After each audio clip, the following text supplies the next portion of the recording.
I'm sorry. But I don't want to be an emperor. That's not my business. In this world, there's room for everyone, and the good earth is rich and can provide for everyone. The way of life can be free and beautiful, but we have lost the way. Greed has poisoned men's souls, has barricaded the world with hate. We think too much and feel too little. We think too much and feel too little. More than machinery, we need humanity. More than cleverness, we need kindness. Without these qualities, life will be violent. And all will be lost. All will be lost. Do not despair. The hate of men will pass, and dictators die. Dictators die. And the power they took from the people will return to the people. Will return to the people. Let us all unite. Let us fight for a new world to do away with greed. Now let us fight to free the world, to fulfill that promise. Let us all unite. Oh, welcome, folks, to the Corporation Nation Radio program. I'm Clint Richardson, your host. And today is Tuesday, February 11th. Welcome to the show. Also like to welcome my guest today, Ellen Brown, properly known as Ellen Hodgkin Brown. That's actually a hard one to say. She is an attorney, president of the Public Banking Institute, and author of 12 books, which is a lot of books, including Web of Debt, which is a very popular one, and the Public Bank Solution, which is what we're going to be talking about a bit today. Over 200 articles on both mainstream and alternative web and newspapers. Websites are ellenbrown.com, ellenbrownfortreasurer.org, and publicbankinginstitute.org. Now, welcome to the show, Ellen. You're running for California State Treasurer, eh? I am, indeed. That's a pretty heavy office, because you're going to be in charge of many, many things when and if you're able to actually squeeze yourself in there. Well, including a lot of money concealed in the comprehensive annual financial report. And very, very correct. And the Treasurer's investment pool, which currently contains, I think, $54 billion, earning 0.26% interest. Yes, it's a pretty crummy interest rate, I got to say, for we call that the commingled fund of the state of California. Every state has one, and it's basically the pooled money account where all the cities and counties and special districts, as well as the state itself as a separate government, pools all of its money into certain types of investments. It's kind of troubling, though, Ellen. I don't know what you think about this, but I mean, I was looking back when I studied California's public investment fund, and boy, I'm looking at this, I'm going, what? How is this helping the taxpayers at all in any way? Basically, the cities, the counties, they're taking all their taxpayer money, they're putting it into this fund, and here's what they invest in. Alan, tell me why this is. It says, by law, the PMIA monies can be invested only in the following categories: U.S. government securities, securities of federally sponsored agencies, domestic corporate bonds, which is basically low-interest loans to corporations so they can expand, interest-bearing time deposits in California banks, and by the way, tens of millions of dollars are generated in just banking fees and other services for just the banks that are taking care of this money, savings and loan associations and credit unions, prime-rated commercial paper, repurchase and reverse purchase agreements, security loans, bankers' acceptances, negotiable certificates of deposits, and loans to various bond funds. So all this taxpayer money is being collected and virtually handed over in the form of extremely low-interest loans to corporations, banks. Meanwhile, people have to pay 10, 20, 30% for credit cards and student loans and all these things. California has over almost $1 trillion in student loan debt, almost $1 trillion. The pension funds are sitting at, well, the two pension funds that should be in charge of, the teachers and the CalPERS. Oh my God, they're $500 billion just right there that you'd have to be in charge of. That is a humongous undertaking. Right, but it's also a huge potential, and it's not being appropriately used, as you hint, if not state outright. I don't hint. I scream at the top of my lungs. It's not right.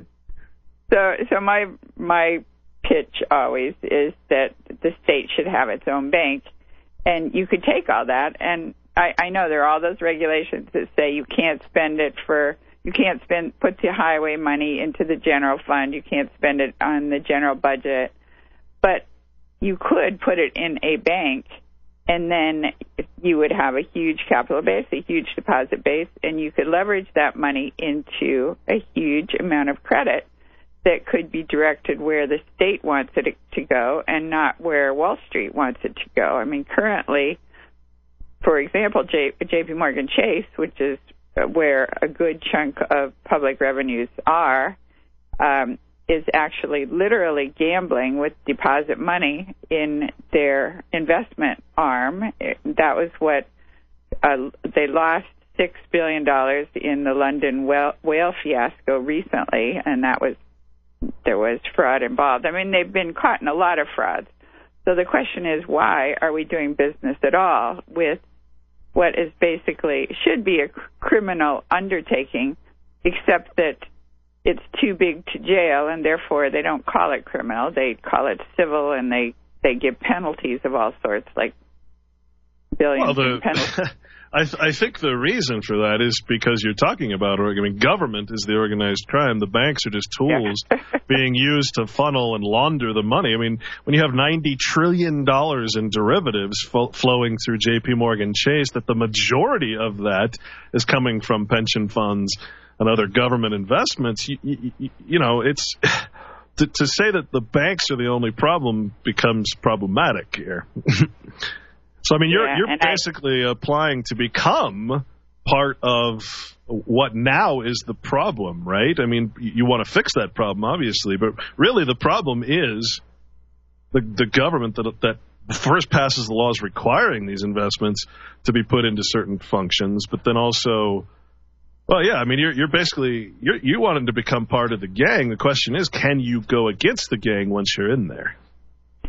Well, at least I'm running as a Green, and the Green Party does not take corporate money.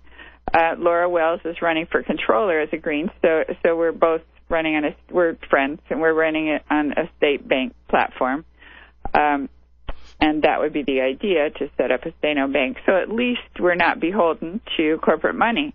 The downside of that is that we probably won't get elected, but we can we can at least talk about all these things. It gives us a platform.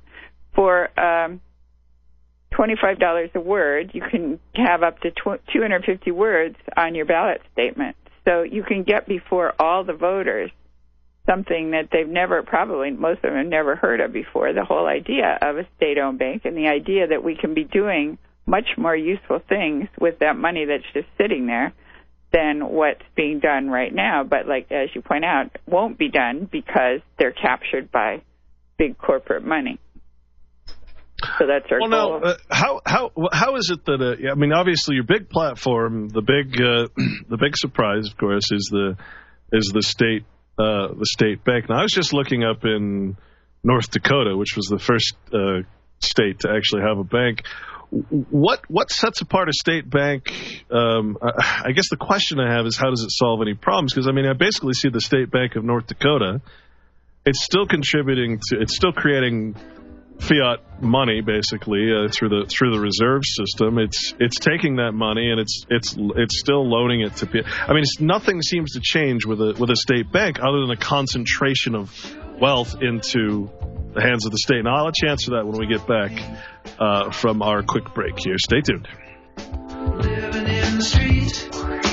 Oh, there's a solution. Derivatives, quantitative quantitative easing, trade imbalances, recession, low GDP, nations close to collapsing, and subprime loans, foreclosed homes, and people taxes spent to bail out too big to fail AAA banks again. Fear levels rising as the US crash seems imminent, having smashed the debt ceiling of 14 trillion despite protests and clashes in Athens streets. The IMF. All right, folks. Welcome back. And my guest today is Ellen Brown. She's the author of Web of Debt and several other books, 12 other books, actually. Ellen, and she is running for the state of California treasurer, which is it's actually a very important office, becoming the overseer, basically, of lots and lots of funds, lots of money. Now, as I was saying before the break, I've been checking out today the Bank of North Dakota, which actually is the first bank, state bank, actually. And of course, North Dakota is the oil capital of the world, quickly becoming anyway. The problem is that oil is being exported out to China. We're basically losing our wealth by having it extracted from the ground. I was reading the bank's website here, and it says one of the good things about a state bank is it sort of tries to limit, or at least claims that it will limit the spending to the state. Now, in California, generally spending is about 11% of total income actually gets invested into the state of California. Everything else goes either outside of the state federally or to other countries, which is really horrible. And that's about average with most states in their investment schemes, according to the comprehensive annual financial reports. But this one it says something kind of disturbing. It says BND, which is the Bank of North Dakota. I mean, it says right here on its web page, by statute, the Bank of North Dakota can do anything any other bank can do, unless restricted by statute. Mostly, by practice, we do not make direct loans. However, legislative action has given express lending authority. It also says that even though it's not supposed to, there's nothing that says it can't loan money outside of the state and even to foreign entities. So I have to question what this is changing if, according to the Bank of North Dakota, by statute, the bank can do basically anything any other bank can do. I mean, it seems like it would just be actually kind of like organizing the Federal Reserve, organizing the crime into one central location. Now, I'm sure that you have a rebuttal for that, so please. Well, that's not the issue from my point of view. The question is, who gets the profits? Do you want Wall Street to get the profits? I mean, there's a huge amount of profit to banking, as we know. Actually, the biggest item right now is the credit card fees. But anyway, there's huge profit to banking, and right now let's just look at that Treasurer's investment pool is earning 0.26% interest. Let's say that we persuaded the Treasurer to invest that money into the Bank of California, deposit that money in the Bank of California. Mm-hmm. And we could say, we'll give you 0.3%. We'll give you a better return. No problem. Then you are allowed to, under banking rules, you basically lend the same sum out again, although the money's still there in the bank. You haven't spent it. The rules say you can't spend that money. We know that. So fine, we won't touch it. All we want to do is use it for our deposit base. Then you can create an equal sum, $54 billion in loans. And let's say you use those loans. If you want to be extremely conservative, just use the money to buy bonds. So let's say you buy bonds at 3 or 4%. And so you're getting an income stream of 3 or 4% that you didn't have before on $54 billion, which turns out to be a lot of money. So either that income is going to you, the state, or that income is going to go to Wall Street. But meanwhile, we have another serious issue, I think, right now in Wall Street, and that is the real possibility of a bail-in. That we saw the collapse of 2008, which did serious damage, and those banks were bailed out by the at first by the federal government to the tune of $700 billion, and then by the Federal Reserve with loans of $16 trillion or $24 trillion. It depends on who you read. Were those actually loans though? I mean, because didn't the banks just create that money? They weren't really loans per se. The banks created the money and then just kind of right. wrote off the ledger. Yeah. But anyway, so the point is they were bailed out, but this time the Dodd-Frank Act specifically says that the next time that happens, a major bust due to gambling, basically derivatives gambling, not something that condoned, that we the people will not be responsible for bailing them out, and therefore the Financial Stability Board, the part of the Bank for International Settlement, which we signed on to in 2009, came out with these directives all over the world. It wasn't just Cyprus, but it was the U.S., the UK, Australia, New Zealand, Europe. They all have these directives that say that in the event that happens again, well, that the too big to fail banks are supposed to come out with living wills, which means they will say in these documents what they would do in the event of insolvency if the government wouldn't bail them out, and what they're supposed to do. They're instructed in this directive to do a debt for equity swap. So they're basically turning their creditors' money into equity in the bank. So, and it turns out that depositors are the largest class of creditor of any bank. So we, the creditors, will be in the same position as the Cyprus depositors are. We're going to wind up with some bank stock in a bankrupt bank, and instead of our money, we're going to lose our money. But so will the state, which has a huge amount of money in Wall Street banks. And I know the state, the argument is not to worry that the state doesn't put their money anywhere unless it's backed by an equal amount of collateral, actually equal plus 10%, I think. So we say not to worry, we're securitized, so we're in a favored position. Well, that's not true. under the Bankruptcy Reform Act of 2005, derivatives claimants have super priority in bankruptcy.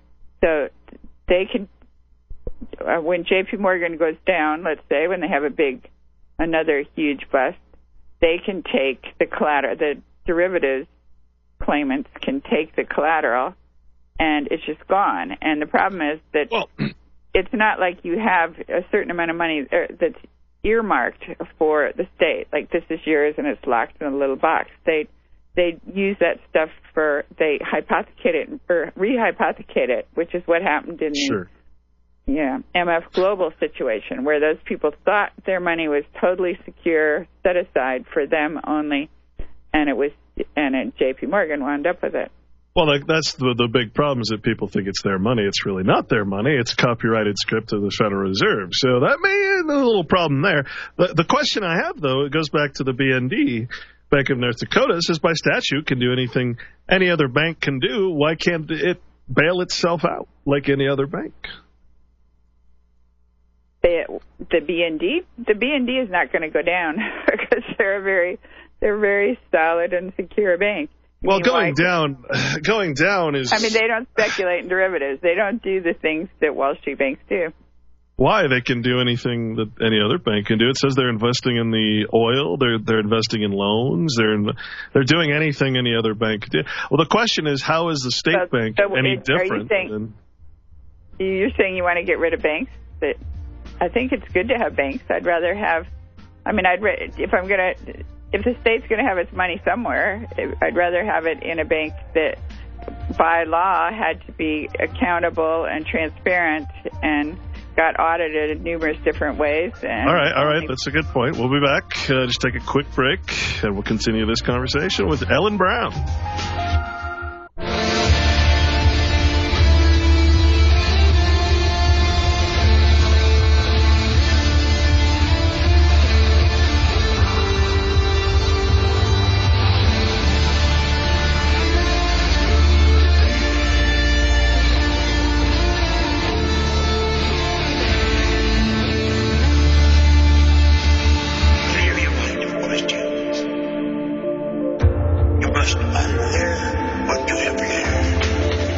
Welcome back, folks, to the Corporation Nation. And today we are talking about the Corporation of California and all of its subcorporations called municipal corporations, counties, and cities within the big corporate structure. California being one of the largest economies, I think in the top 10 largest economies in the world. Lots of money going through there. And my guest today, Ellen Brown, is campaigning in the Green Party to be the next treasurer of that giant boondoggle of an investment scheme we call California. So I have one more question on this, because it seems to me that after we just talked about this, the $54 billion, I think it was, in the state treasurer's investment fund, and that goes on in every state where all the cities and counties are giving their taxpayer money surpluses up, over to the state treasurer to invest. Of course, that most of that money goes outside of the state. The problem with this theory it seems to be that it depends on collecting way too much tax money.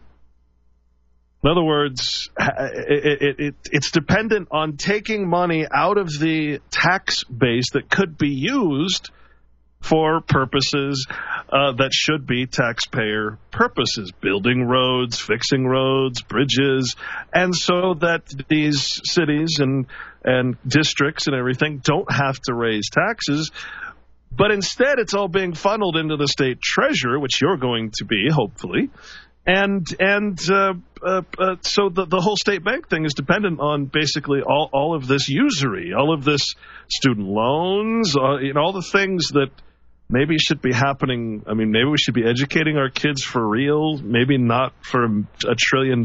Maybe we should be fixing the infrastructure instead of investing it in securities through either Bank of America or a state bank. So I'm a little confused how this is fixing anything other than centralizing the power, sort of like centralizing it into a Federal Reserve system.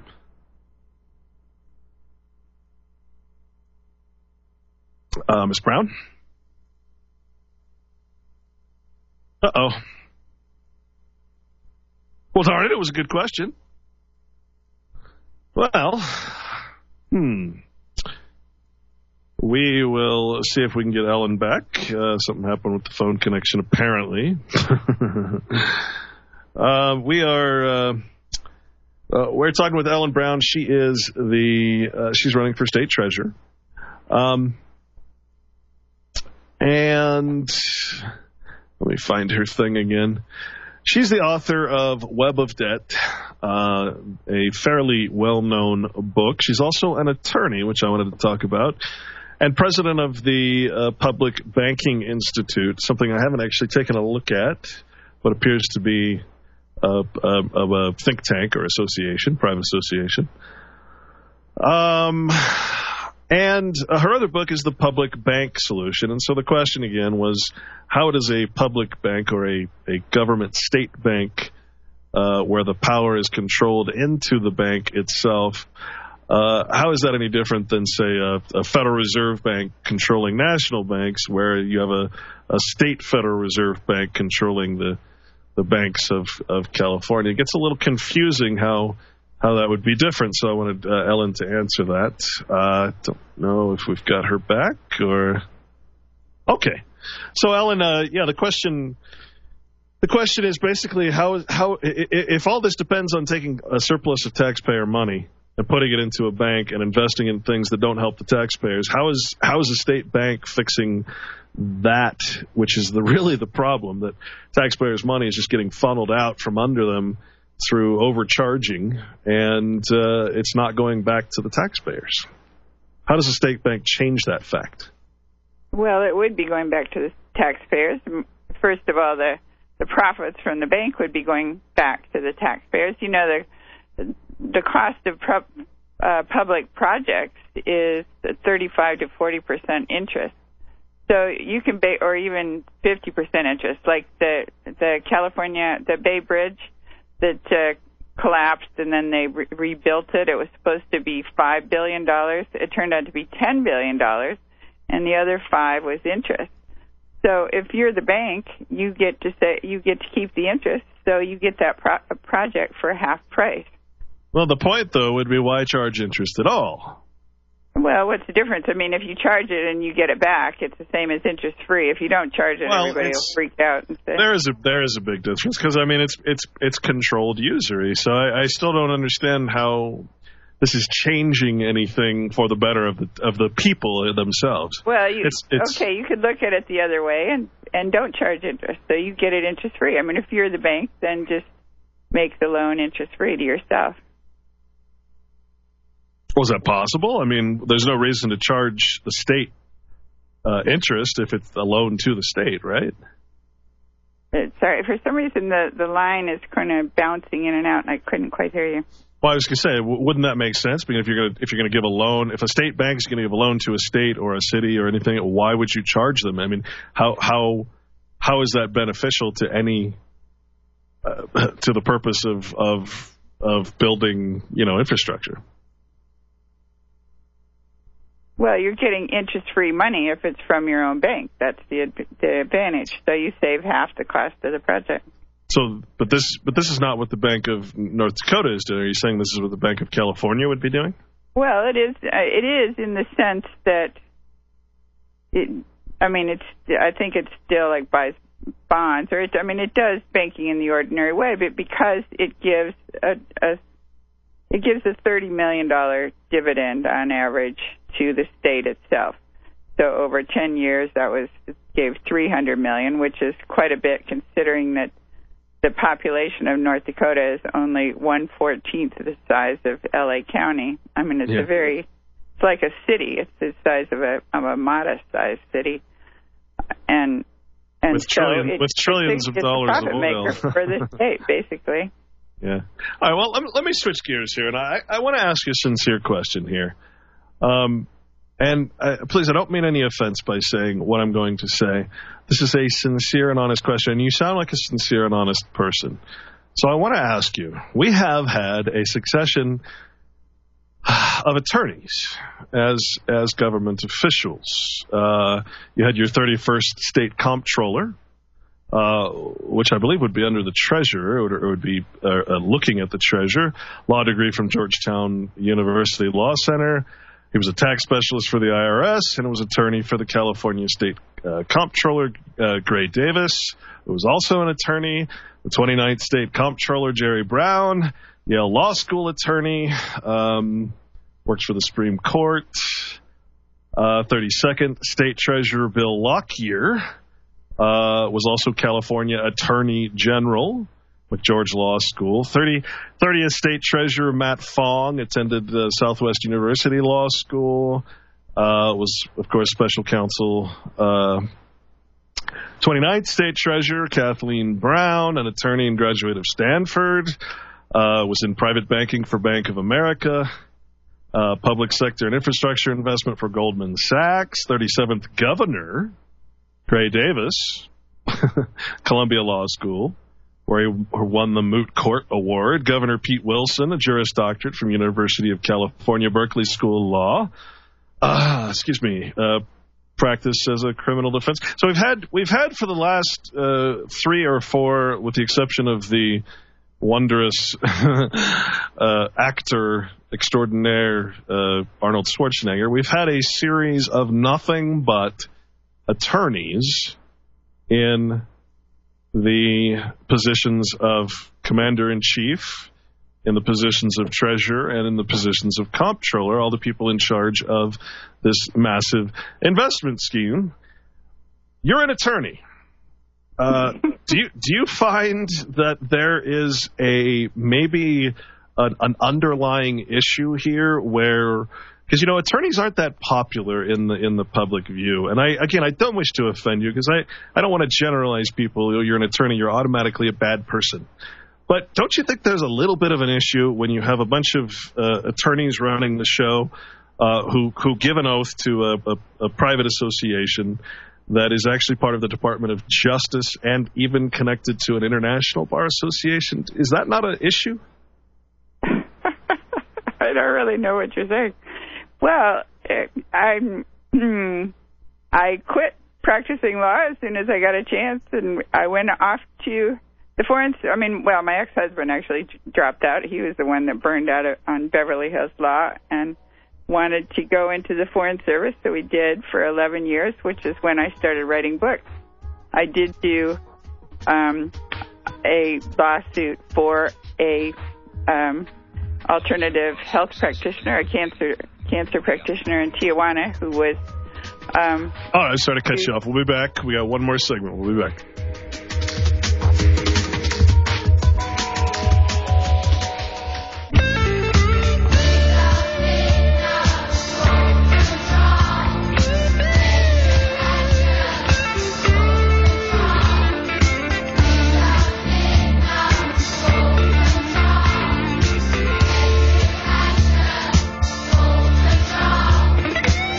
Folks, welcome back. We're with Ellen Brown today. Ellen Brown is running for state treasurer. She's the author of Web of Debt and 11 other books, actually, that you can find on her websites. Actually, Ellen, why don't you go ahead and say your websites for us? Ellen? Well, too bad. I had so many more questions for her. I guess we can maybe try to get her back, but I don't think she likes my questions. What I want to ask depends on whether she is or is not an attorney, actually, because I want to ask, are you going to give up your membership to the bar, the allegiance that you have to the Bar Association, so that you can take a proper oath to the people of California? I think that's a pretty good question. All right. Ellen, thank you. Why don't you list off your websites for us? Okay. Well, my blog is ellenbrown.com, and I have 200 articles there on this subject, and my the Public Banking Institute is publicbankinginstitute.org, and then I have a campaign website which is ellenbrownfortreasurer.org. All right, anyway, so please go ahead. If you care. I wasn't actually crazy about practicing law myself, and I always wanted to be a writer. In fact, I went to law school because I was an English major, and the other alternative was to be a teacher, and I actually didn't like standing up in front of people, so I didn't want to be a teacher. So I became a lawyer because I like to write, and so it was one of the few things you could do with writing skills, and that actually is my best skill, not speaking, not being treasurer or any of those things. So are you no longer a member of the bar then? Oh no, I'm a member of the bar, but you pay $100 a year to be on inactive status, and if you have to go active, then they charge you something like $600. Here's the question I have, because there's so many people that are active or on inactive status, but you're still under oath to that private association. Before, I guess the question is, are you going to give up your membership to that bar and your oath to that bar? I don't know if that's a lifelong oath or not, and because it's really an allegiance to being an officer of the court. I mean, it's a little confusing how people can have oaths, to have two different oaths that are sort of diametrically opposed to each other. So would you give up your bar membership? I didn't notice it. What are you saying is the... Would you give up your membership to the bar and relinquish your oath to the bar so that you could actually be a member of the public again before you're a state treasurer, is the question. But I don't think I didn't see anything wrong with the oath to the bar. I mean, it just says that you'll uphold the law. What's the problem there? Well, you're an officer of the court. Yeah. But so you don't find that to be a conflict of interest, being a member of a private association that you've pledged an oath to uphold its. I mean, the Bar Association itself has many we'll call them opinions and platforms that it stands by. And it's very interested, by the way, in getting attorneys, as was written many times in Los Angeles Lawyer, the July-August 2001 edition, is very, very interested in getting lawyers and attorneys into the public arena. And there's many laws that have been passed by the Bar Association to allow that to happen. So, I mean, to me, it's a conflict of interest. No, I'm simply asking. I just now pulled it up. I'm looking at it. It says, I mean, I took it in 1977 or whatever. I don't remember even what's in it, but it says to support the Constitution and laws of the United States and of this state. That sounds all right. I'm not opposed to that. Maintain the respect due to the courts of justice and judicial officers. That sounds okay. Counsel or maintain those. Well, anyway, I don't see what in this oath that is a bad thing. Okay, well, let me ask you this. Define what is the difference between a state... Before I can vote for you as a treasurer, this is I'm trying to establish the conflict of interest here. Before I can vote for you as state treasurer in California, I have to register to vote as a U.S. citizen, a federal citizen.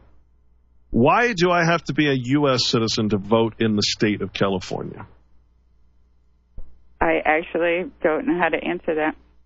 The honest truth is I haven't really paid a huge amount of attention to politics. I've paid a lot of attention to economics and to where the money went, and I wrote The Web of Debt, and I got it, and I started writing articles, particularly after the 2008 collapse, and a lot of people wrote to me, and more people than I can answer, so we started a Google group, and after we did that for a while, then we decided we knew the answers, and so we started an institute, and we got 20 states that with bills pending for state-owned banks, but none of them actually passed them.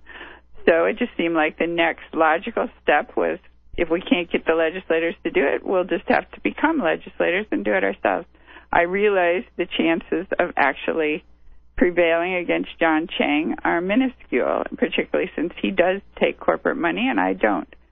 But if nothing else, we can get our ballot statement out there. For $3,000, we can get that. I'm running along with Flora Wells, and we both want to do ballot statements.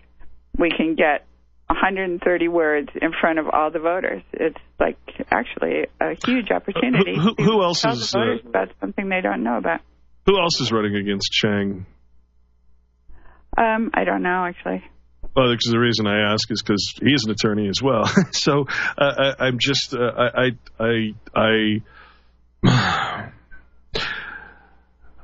perhaps, I don't know if you're obfuscating me or if you're actually sincere, and that's a tough place to be in as a host. But I'm going to take you at your word that you surely, as an attorney, you must at least know the difference between what a state and a federal citizen is, and why would I need to be a U.S. citizen to vote in my state?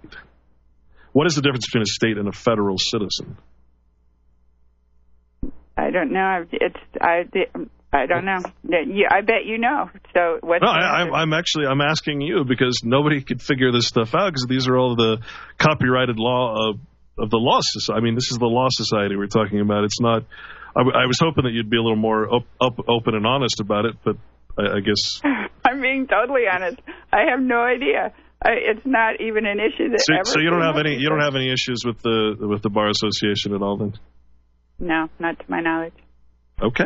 I know there are a lot of lawyers that are corrupt. People don't like lawyers. I'm not crazy about lawyers either, but I learned a lot as a lawyer. I'm not sorry I did it, but it was a phase in my life, and then I went on to be a writer, which was another phase. I mean, before I became a lawyer, before I went to law school, I wrote about, I was a Berkeley hippie, so I wrote about cosmological things, what we're doing here in, grand scheme of things. Very interesting to me, but not very grounded.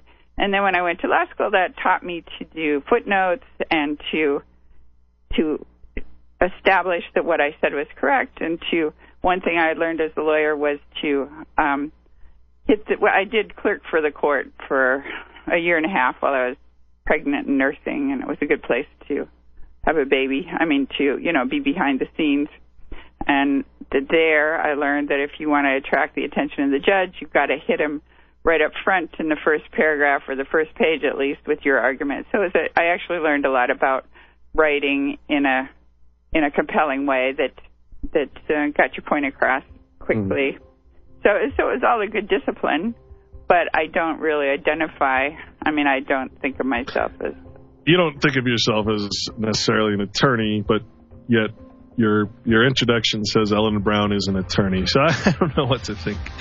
Well, I thank you. If you'd like to stay around for the next hour, you're more than welcome. You said you only wanted to stay for an hour, but you're more than welcome. I think you've got a lot to offer.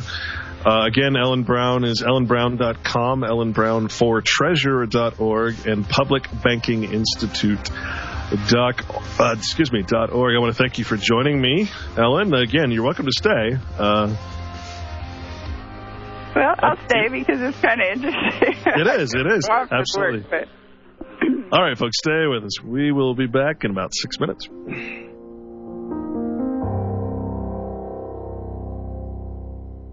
Soldiers, don't give yourselves to brutes.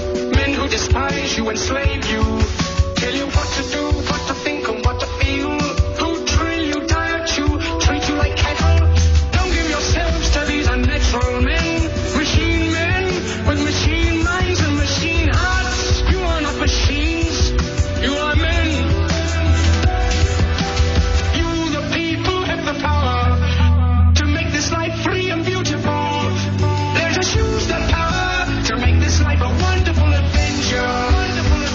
Let us all unite. Let us fight for a new world to do away with greed. A world where science and progress will lead to all men's happiness. Do not despair. The hate of men will pass and dictators die. And the power they took from the people will return to the people. Let us all unite. Welcome back, folks, to the Corporation Nation radio program. I'm your host, Clint Richardson. Again, February 11th, 2014. My guest today is Ellen Brown of the Web of Debt fame, her famous book, also promoter of state banks, and 11 other books to speak of. Now, I didn't mean to come off or insult. I hope that it wasn't taken that way. But again, we're all very wary of attorneys, and as I said, you basically got attorneys running the show, and it is a bone of contention with much of, I know, my audience, and certainly much of America. So, I didn't mean to put you in those shoes, although I'm still a little confused. Well, the reason I would like to stay on your show, if you don't mind, is that I'm interested in asking you or hearing from you about your work. I'm very interested in all that. I was just doing a little research just before I got on and reading your article, or an article you did on. There was a Scott Baker article on Detroit and the fact that Detroit is not broke, and neither is the U.S. Post Office, and neither was Stockton, et cetera. But they've all been characterized as broke, and I assume neither is the state of California or the state of Los Angeles. They could all be redone. So I'm actually keenly interested in hearing how that happened. Why did they? When did they change the accounting standards, and why? I'm assuming it was something corrupt and seditious, but I just wondered if you have more information on that. Well, the whole thing is, I'm sure you're familiar with a lot of the, again, private, 100% non-governmental private associations that create all these rules. You have your generally accepted accounting principles, which are formed by the GAP, which are formed by the Government Accounting Standards Board, which is part of the FAF, which I can't remember what that stands for. All of them private associations. All these rules that require the states and would require you to fulfill the law, if you want to call it that, the statutory law that says you must take taxpayer money and invest it and not not help out the people. But yeah, that's coming from all private associations. So I mean, you have also a private association, which is called the Public Banking Institute. Is a think tank. Is that correct? Yeah, it was all volunteers. We just now started hiring staff, but not me. I'm not one of the staff. Oh yeah, I know how that feels. And then Walter Burian is trying to do the same thing at CAFR One. He's actually trying to start a private association because it's how things are done. The only way to infiltrate, of course, is to mirror what's already being done, which his association would be called the Tax Retirement Association. And by tax retirement, he literally means to retire taxation. There's no need for people to pay taxation when the government is getting such a massive return on investments.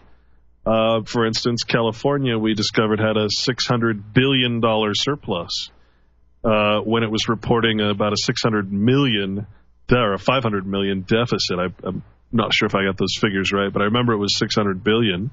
And it was $80 billion in where Scott Walker was, which was Minnesota or He's Wisconsin. actually in New York, but I think he was writing about Detroit. Yeah. So at least the article I was reading. Yeah, and Detroit, what happens?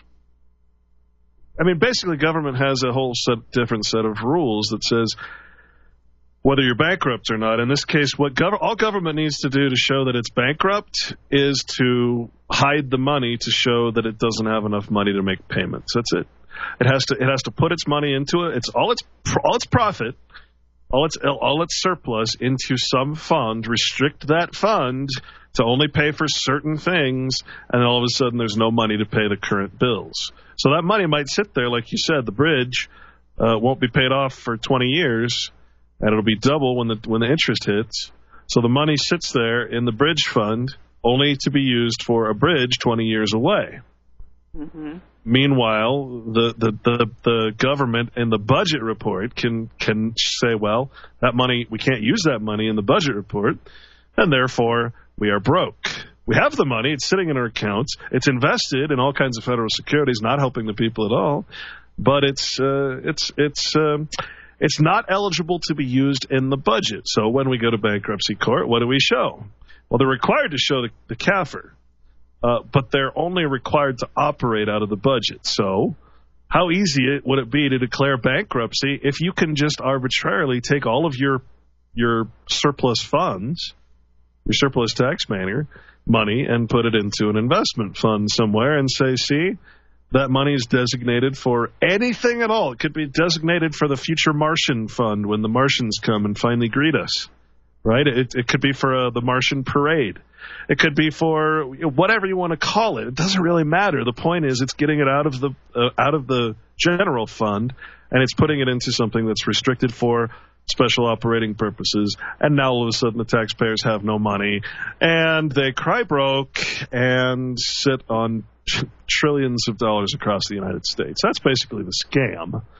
So when you say that's one pot of money, but then it seems to me another issue is the one that you brought up that I just rang a bell for me today. The fact that they count the liabilities in the future, but they don't count the revenues in the future. Oh, isn't that incredible? Yeah. Yeah, sort of like if I have a mortgage, a 30-year mortgage, and I say, well, IRS, I'm sorry, I made $50,000 this year, but look, I have a $500,000 mortgage. I have no money in my bank account because that money is designated to pay future mortgage payments. Right. Can you imagine? I mean, you'd be in jail tomorrow. The IRS would come out with the guns loaded and say, no, only government can do that. Right. So that's what government does. It says we're putting our money in a fund. We're taking it out of our checking account, putting it into our savings account, but only the checking account goes in the budget where the people see, we're broke, we're in the red. So it's brilliant. And that is the biggest trick of all governments. Every government does it. They have billions in future liabilities. that cover up the actual billions that are sitting in the investment funds. And they say, we have no money today because in 30 years I have to make this payment. Mm-hmm. Well, it's definitely what they did to the post office. And you could see that it was an intentional attempt to privatize the post office and take it over. They're selling off these post offices all over the place, and they're beautiful pieces of architecture and artwork. They've got all this artwork from during the 30s. They actually paid people to go in and beautify things. I mean, they had the money to do all this infrastructure because they had a public banking system. Really, it was the Reconstruction and Finance Corporation was this huge bank, although they didn't call it a bank, but it was owned by the government. It funded all of the New Deal and World War II, yes, and turned a profit for the government. Turned a profit, but built all this stuff. Let's face it, I've talked about that before. That is, I mean, to the credit of the idea of state banks, that is what funded this massive corporation to get as huge as it is, to build its military, to build all these roads and everything. It's because you had a central bank. I mean, it's because you created all this fiat currency. Obviously, we're seeing the consequences of that today. We'll be back, folks. Hi, neighbor. Welcome again to this neighborhood. I'd like to show you something. You know what this is? Maybe if I press this button. Imagine every person that you see is somewhat different from every other person in the world. Some can do some things, some can do others. Did you ever think of the many things you've learned to do? Many things Did you ever grow anything in the garden of your mind? All right, folks, welcome back. You can grow ideas. In the Corporation Nation, we're talking to Ellen Brown today, who's running for state treasurer in California through the Green Party. The old Green Party, where people, you check in, but you just can't seem to check out. It's tough to run in a third party, obviously. I'm not a big supporter of any party because, again, you're talking about 100% non-governmental private associations with a platform that is other than, we'll say Republican. In other words, it very well goes against either a minority or a majority of other people's wishes. I don't like political parties, and I wish that people would understand how destructive and damaging political parties actually are to the political system. And, of course, they are then allowed to choose who actually elects the president of the United States, which is a whole other can of worms. The status of voter is not quite what we think it is.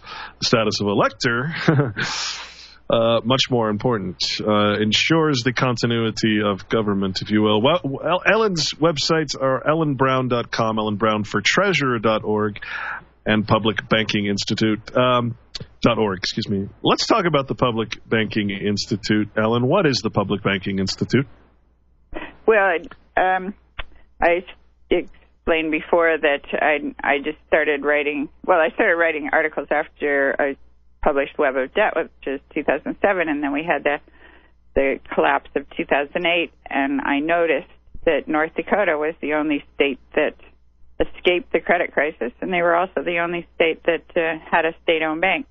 So I started writing about that, and I got flooded with email, and then I couldn't answer it all, so a friend said, why don't you start a Google group? So I did, and then we went round and round on all these issues. We had really cool people in this Google group. Like one woman actually worked for the Federal Reserve, so she knew she knew operational things that otherwise we wouldn't have known. But she was friendly to us, and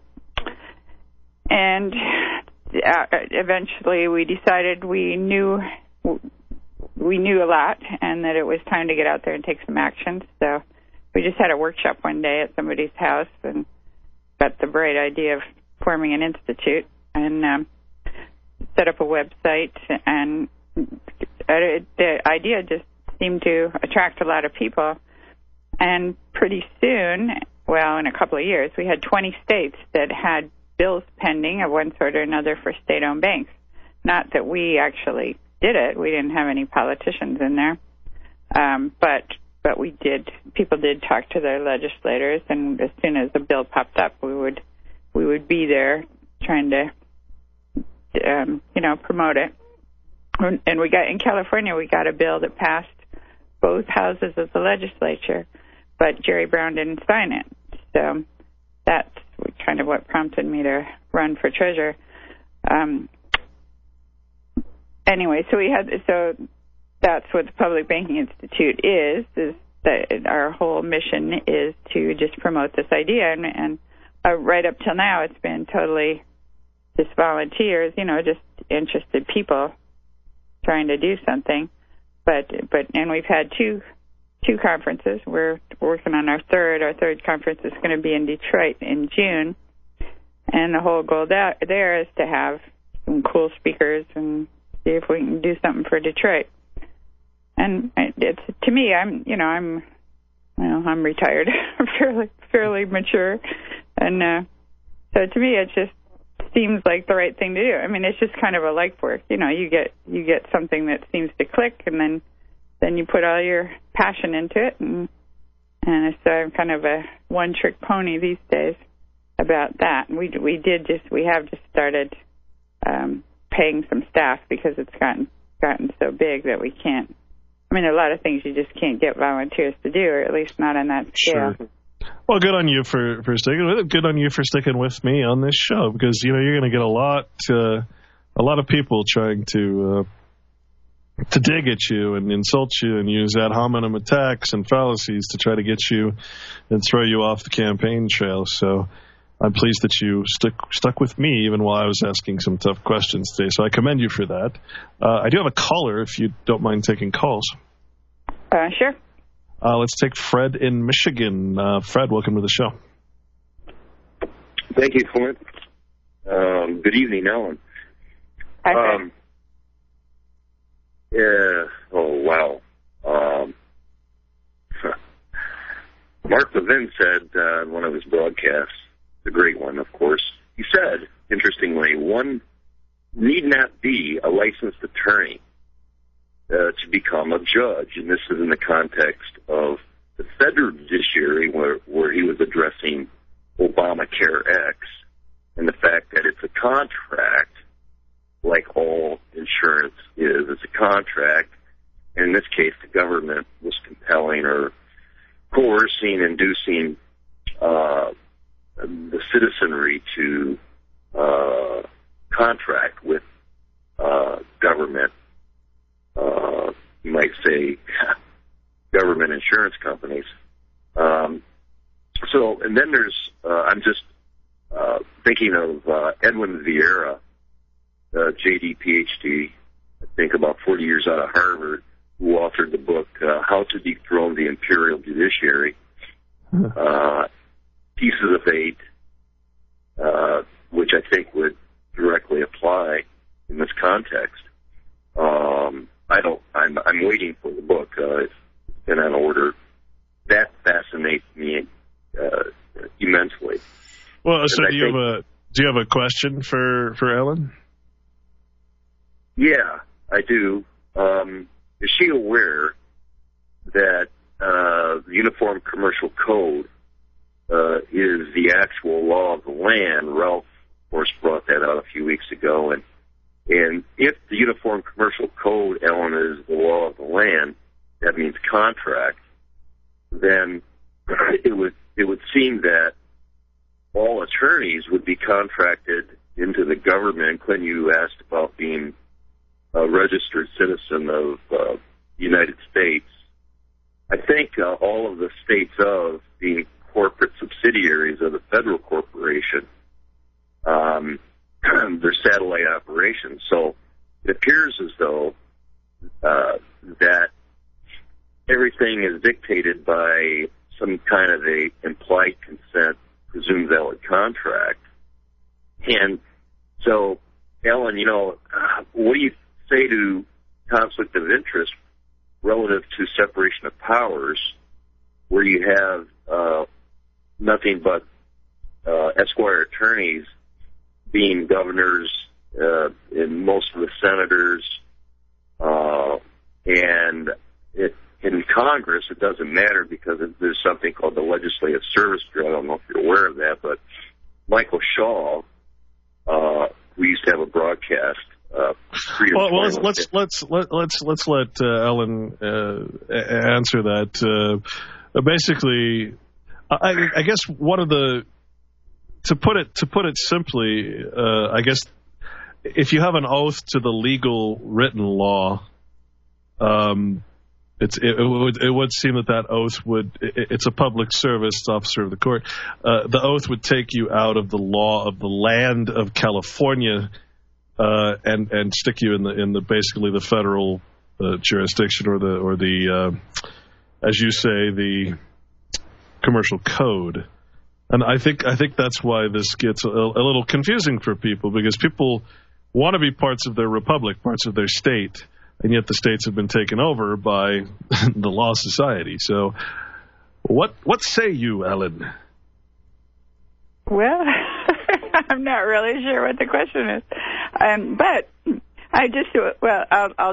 I'm not sure really what the question is, but I will change the subject a little and talk about the Uniform Commercial Code. My next article, which I'm going to post tomorrow, hopefully, is on on credit cards and what a huge scam they are, what a huge scam the fees are. They charge 2% for every single transaction, and on average that means a 2-week loan. Yeah. So projected over a year. Sorry about this. We'll be right back. We'll let you finish. It is like a finger pointing away to the moon. Don't concentrate on the finger or you will miss all that heavenly glory.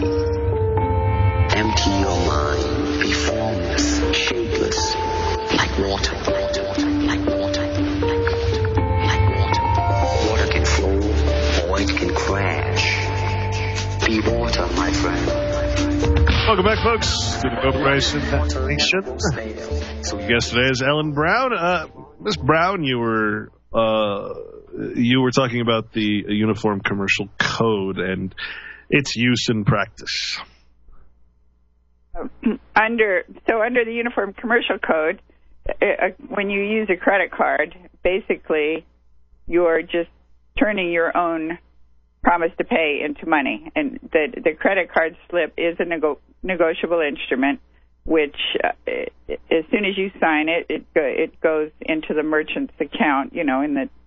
It all goes back through the credit card company and hits his account. So basically, the merchant has been paid, although all you've done is sign the slip, and then you'll probably pay off the balance before the bank even has to balance up its books, because it's a short-term loan.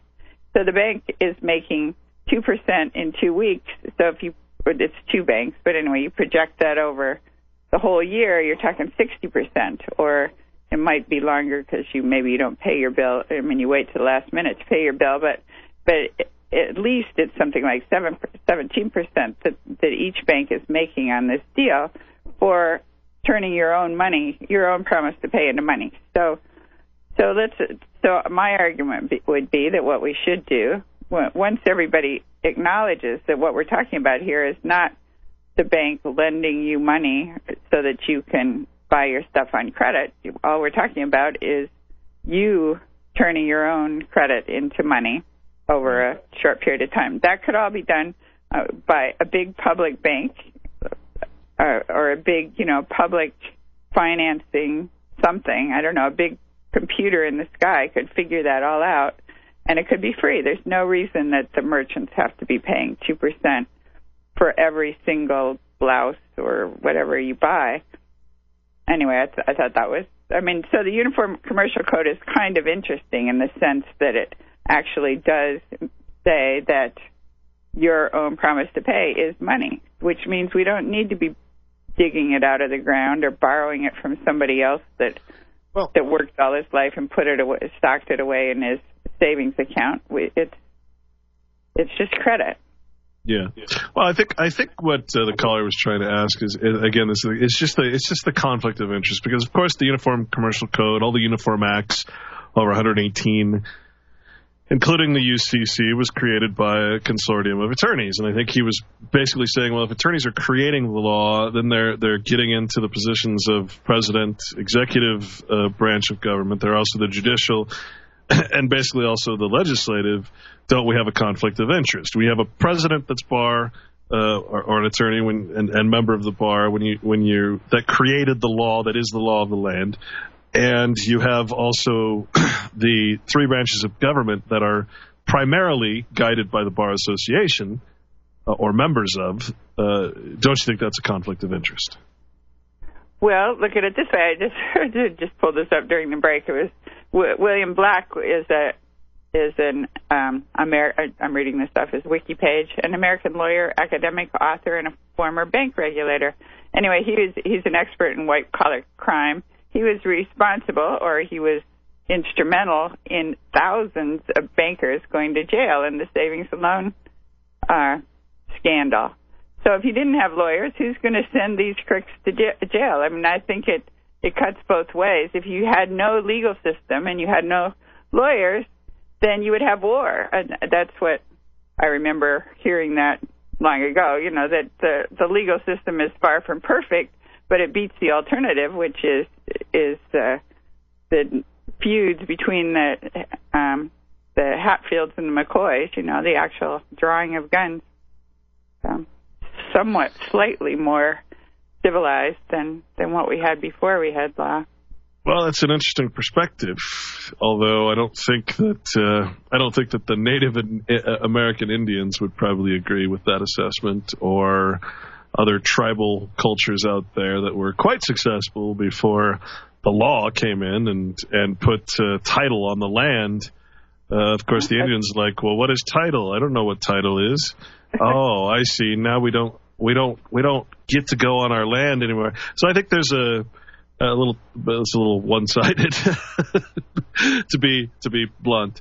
That assessment. Well, certainly, it's kind of like I'm always kind of dreaming of how it could be, or what the ideal would be for the 21st century. I mean, we need to step up from this archaic system that we've had up till now, and archaic piece of it is the banking system. Another archaic piece is the legal system. Yeah. I could envision banking being all computerized and all free. Why not? It's just an accounting thing. Well, the point is that we have idealistically a system in place that says checks and balances, separation of powers. But when all the power is under the Bar Association, you can't argue that that's not a conflict of interest. Right there, just say yes or no. That's a conflict of interest. When all branches of government are in the influence of the Bar Association and licensed, or I guess you should say have a certificate, that is, in fact, a conflict of interest. I don't think anything but the Bar Association would disagree with that.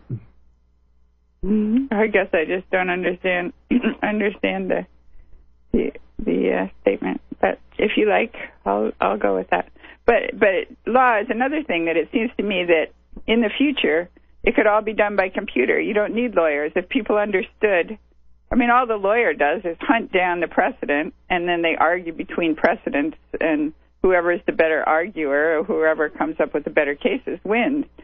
But that's just because it takes a lot of work to dig up all these precedents. But it's all there on computer. If you could, I think you could do medicine the same way. It's just nowadays you can go to the internet and you can pretty well figure out what your condition is and what natural remedies you could take for it. And you can research those drugs. You don't really need doctors other than to actually do surgeries. But, anyway, I think that we're entering a new age, an age of total transparency, total accountability. That's one advantage one major advantage, I think, of the Bank of North Dakota is that by law, it's totally accountable, and they don't have any high-paid CEOs or no bonuses, fees, commissions. There's really no way to make money by cheating the system in the Bank of North Dakota. I'd agree with you, except that it's very clear that it says at any time legislature can change that rule, just like with the Federal Reserve. Congress can change the laws any time and allow the Federal Reserve to do anything it really wants to. Keeping in mind that it's true anywhere of any. Right. So that's why I'm saying it's an idealistic thing, the state bank, to think that it's going to automatically be a non-corruptible system when, in fact, by statute, according to the website here, the BND, the Bank of North Dakota, again, can do anything any other bank can do unless restricted by statute. Well, statute is, as we know, changing. That's good, because look at credit unions, which are little cooperative banking entities, and they are by law restricted from doing the things that the big Wall Street banks can do, and so they're squeezed out. They're forced. They're kept small. All these regulations are imposed on them that for things that they didn't do, like the Wall Street banks gotten the Lehman Brothers situation. A credit union would never do that, and yet the credit unions are having to raise their capital requirements. They don't have the capital, so they can't make the big loans. So they're limited to just making little loans to their own people, while Wall Street is busy doing these huge deals that are very corrupt. So I think it's good to be. It's just like here's her lawyer and I going into politics, which, of course we're going to be outgunned and all that, but it's good that you have the opportunity to at least have the same tools that the bad guy. I mean, you got bad guys and good guys. How are the good guys going to win if they don't get to use the same tools that the bad guys use? Yeah, well, that's government for you, organized crime. Like we just discussed. Let me shift gears here and ask you another question. Because one of my pet peeves, the pensioners in this country, the people who work for government and receive a pension, have been basically vested into a really one of the most powerful tools of government, which is the pension system, which is a massive, massive investment fund. The money in the pension system does not in any way belong to the employee, although the law states that you can take your money that you've put into the pension system. But here's the question, and I want to get your opinion on this, because my opinion is that it's criminal what's happening with the pension system. And the federal government reported almost, I believe it was just below $1 trillion that it used in taxpayer money to fund the pension system. Now, people complain about welfare. People complain about welfare and the poor till they're blue in the face, and yet the pensioners are the ones sucking out more than, it's about $1.3 trillion in federal money, and then the Californians, for instance, I believe in CalPERS, it was about 7 or 8. Oh gosh, what was it? It was some ridiculous amount of money, way more money that the taxpayers are putting in on behalf of the employees, which is all taxpayer money that the government just takes and invests. So you're talking about $20 billion that the taxpayers of California alone, without, not even including federal, are putting into the pension system on behalf of the pensioners. But these are the taxpayers. So no one that's a taxpayer only and not a pensioner is getting the benefit of this. So the government is literally extracting massive, massive amounts of wealth in the form of literally $15 or so billion just to fund pension funds, to make the taxpayer contribution to these funds. That money is taxpayer money that should be going towards taxpayer purpose, but instead it's going towards towards the government's investment scheme, because again, that money is not property of the pensioners. It's just being held on behalf of the pension fund.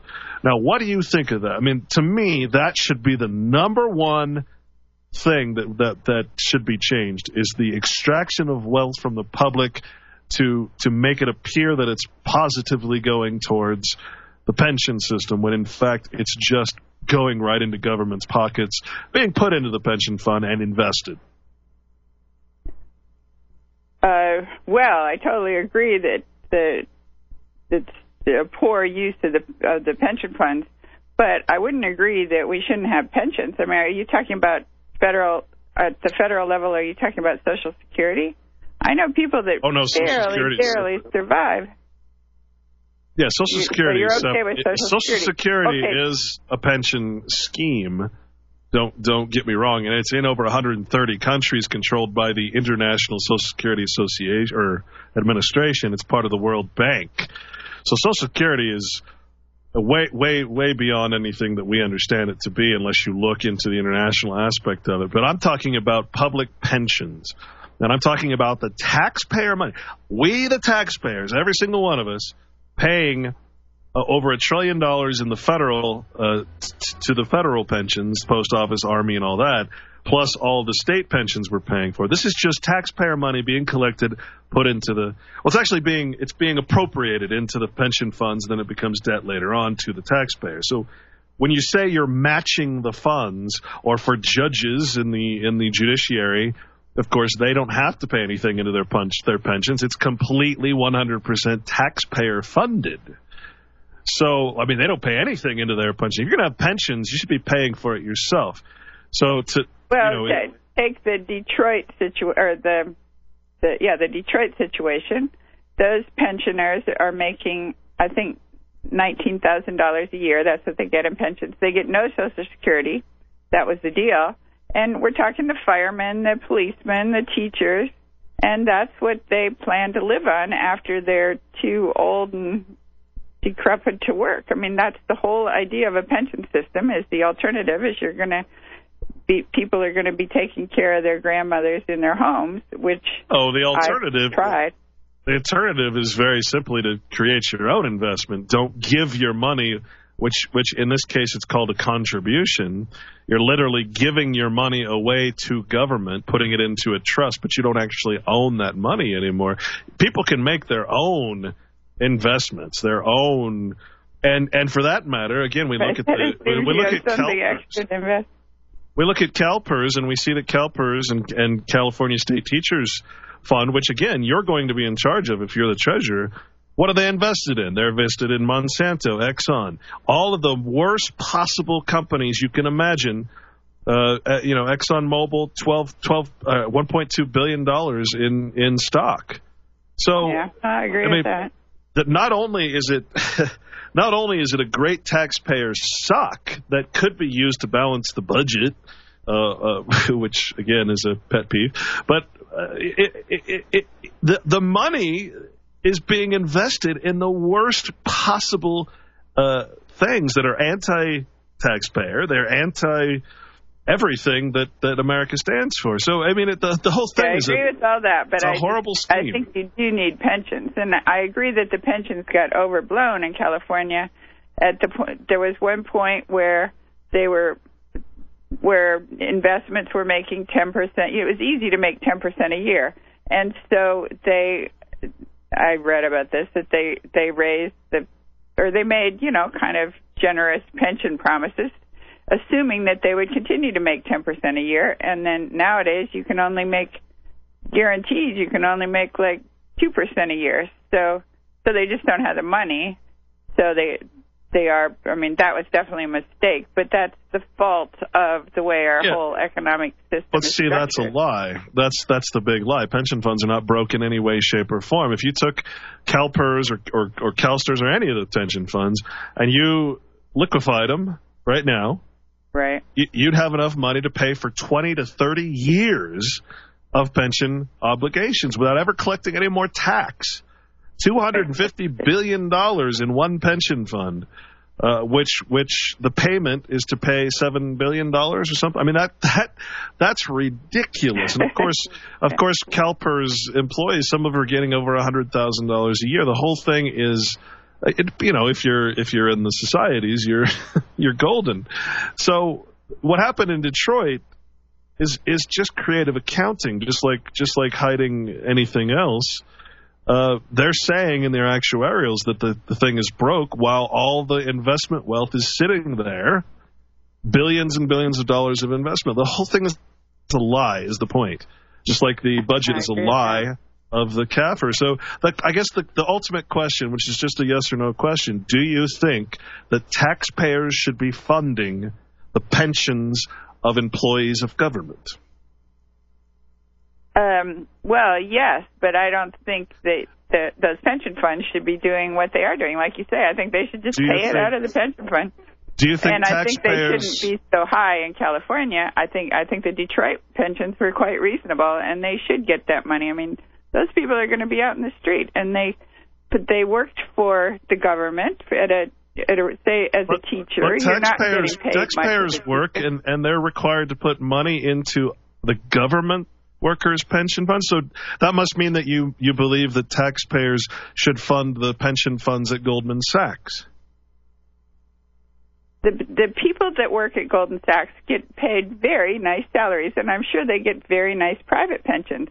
Teachers do not get private pensions, and they get very low salaries. You can barely survive as a teacher, and there's no money left over to stock it away in an But there's no IRA money left over in the budget because $15 or so billion is being sucked out of the California economy, the taxpayer base, to pay for pensions.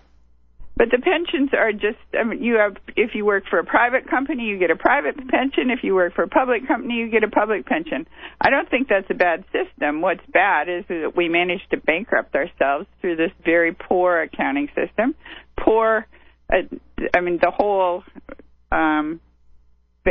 bank collapse of 2008, which brought down the real estate market and other things, the job market. So there are many things that have fallen apart here and that are flawed, but I don't think that people should not get pensions. I visited Sweden. I'm not suggesting they shouldn't either. I'm suggesting that I shouldn't have to pay for a person that works at the post office. I shouldn't have to pay for their pension because I'm not getting anything in return. They're working for a public entity. When you say government is matching funds, that's taxpayer money. But who's going to pay the pension of the postal workers? There's no private company. The employees should be paying their own pension. They should be investing in the pension system, and whatever they invest, that's what they should be getting back. Oh, well, you don't get that? You invested. I mean, people's IRAs totally got wiped out. I don't like the idea of private investment for retirement. I think it's much better to have a living, something that you... The reason we have all this speculation going on and everybody feels that their money has to make money, they're going to be broke if their money isn't making money. Well, what's the point of money making money? You're not making any products. You're just necessarily, by definition, stealing money from somebody else. That's what money making money is. Now, if you go to Sweden, I was visited in Sweden, and those people are so laid back. True, they pay 50% taxes, but they've got their pensions covered. I mean, they know that when they get old, they're totally taken care of. Their health care is taken care of. They don't have to pay anything extra when they go to the doctor. You know, there's no minimum or anything. Their health care, their education, higher education, their kids can go off to a good college without them having to sock away $200,000 per child. And they've got pension, health care, and education covered. And it turns out that we pay 42% taxes, counting all the hidden taxes. So we're paying almost what they're paying. We're Absolutely. just paying for something different. The dollar is 100% We're paying for the world's largest military. Yeah. Okay. I mean, it's ridiculous. The amount of taxes we pay is actually completely hidden. It's way more than that. It's more like 100 and something getting good pensions and skip the military. That's what they did in Costa Rica. That's the problem, though. Again, you just outlined the problem. The taxpayers are paying for public pensioners to have a pension, so-called, even though that money doesn't go towards it only goes towards the government's investment scheme and holdings of corporations.